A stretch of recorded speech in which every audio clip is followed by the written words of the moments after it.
Well, I'm up to review number 50, and it only took about 5 years, but I'm finally tackling a David Lynch movie. So today's movie, it always makes me cry, The Straight Story.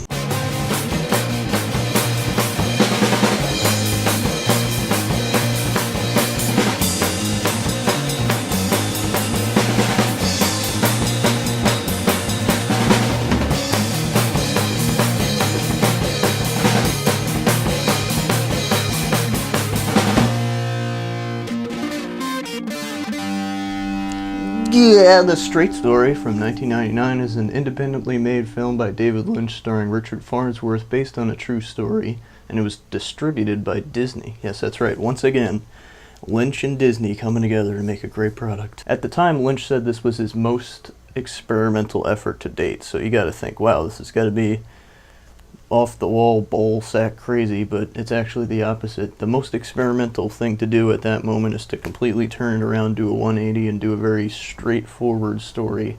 Hence, the title seems to be a play on words. Not only is this person in real life named after Alvin Straight, but it's a straight telling of a story. It was actually the first David Lynch movie I ever saw, way before Eraserhead. I must have been maybe 10 or so at the time. I watched it again about a year ago, and then I just watched it again about a week ago.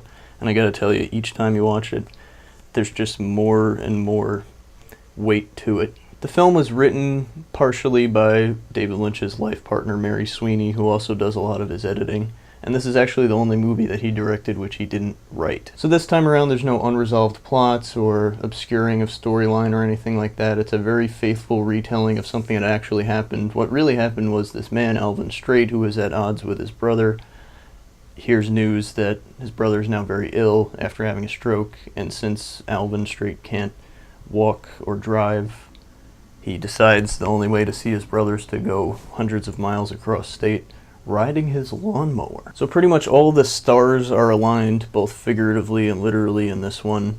You have Lynch's musical composer from back in the day, Angelo Badalamenti, I think you pronounce it. Man, I can't think of another soundtrack where the music on the one hand sounds kind of so blatantly emotionally manipulative, and at the same time I'm so okay with that, and it's so memorable. Everything about the film, especially the performances, just feel very, very genuine. And strangely enough, the film was shot in chronological order, which kind of helps with the whole journey, which was another thing that one of Lynch's heroes, Joe Dorowski, who I seem to keep on mentioning in every review, did with The Holy Mountain. Richard Farnsworth, who probably should have won an Oscar for this, but at least he got a nomination, just absolutely levels the audience with his performance. It's just so on point.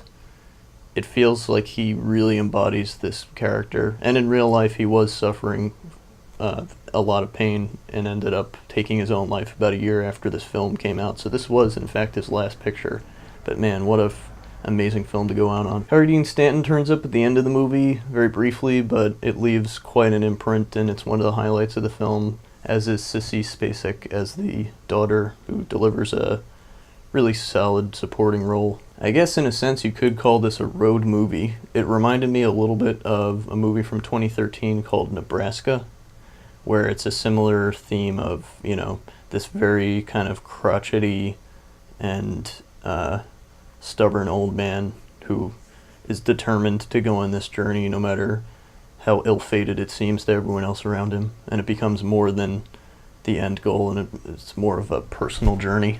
If you look for it, though, you can definitely still see a lot of David Lynch touches and motifs, such as just very overbearing, dark, drony sounds, which he's pretty well known for, as well as like the sunny exterior with a darker interior, kind of like the beginning of Blue Velvet or the opening of Twin Peaks. You've got the slow, under-creeping soundtrack. Harry Dean Stanton, as I mentioned, also Everett McGill in his last role appears in the film. One thing I think that's very clever about the way the story unfolds is that it seems to be moving along at the same pace that the character himself, Alvin Straight, does. You know, it's very deliberate and slow. And moving at that pace, it gives us a lot more room to become intimate with the characters. And since the film isn't completely dominated with long stretches of dialogue, it's as if the actors have to act. Take, for example, this scene pretty early in the movie when Alvin actually first learns of his brother becoming very ill, and the actors are silhouetted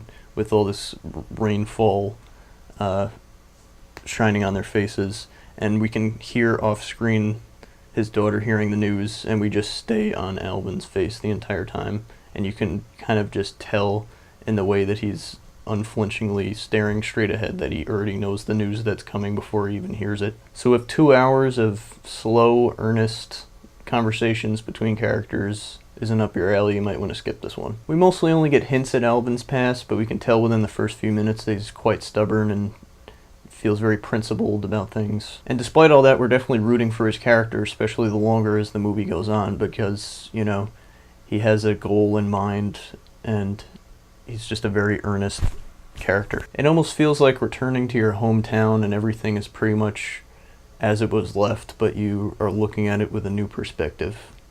I mean, that is if I were to ever leave my hometown, which I haven't. I mean, one summer per customer, my ass. I mean, this economy's bananas, am I right? Along with Tron and Cool Runnings, this is the only Disney movie that I can recommend that can stand on its own merits and also isn't inherently a kid's movie. It's the classic journey story, and although we don't get, you know, as obvious an allusion to like Homer's Odyssey or something like that, it's definitely a similar endless journey of self-discovery sort of plot to it. The film's also able to work in a little bit of humor here and there, such as the scene where he's eating deer and he's surrounded by fake deer in farmland and starts to feel guilty and sort of turns his back on it so they're not watching him eat the deer. There aren't laughs and there's a limited amount of twists and turns, though there are definite tonal shifts that are pretty abrupt, but at the end of the day, it's a perfect little movie, exactly how it's made. It's given the exact right treatment, there's emotional investment in the characters, there's beautiful sweeping shots of farmland.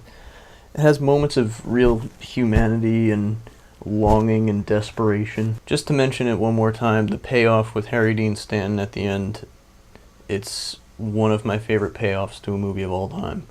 And literally, I think has made me weep like a baby every single time. This is one of the only movies I can think of that actually makes me cry, especially every single time. But yeah, what a memorable main theme it goes to. This is probably one of my favorite soundtracks I can think of. And were it not for Eraserhead changing my life, this would probably be my favorite Lynch movie of all time. The movie just seems to get better and better each time I watch it. There's just more complexity to the performances. So anyway, if you're not sure about where to start with Lynch's work and you're a little intimidated by how much of a daunting task it is watching some of his movies, maybe this would be a good starting point because it gives you an idea of, you know, all of the Lynch techniques, whether it's the way the movie is shot, the way it moves along.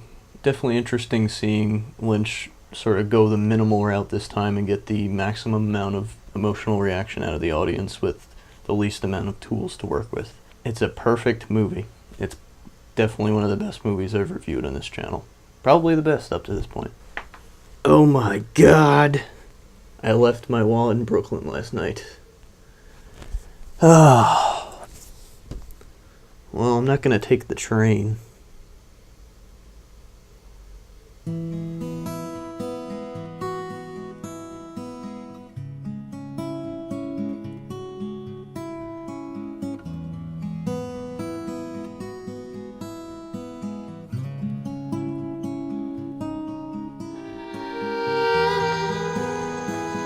Alright, well, I'm going on my journey now.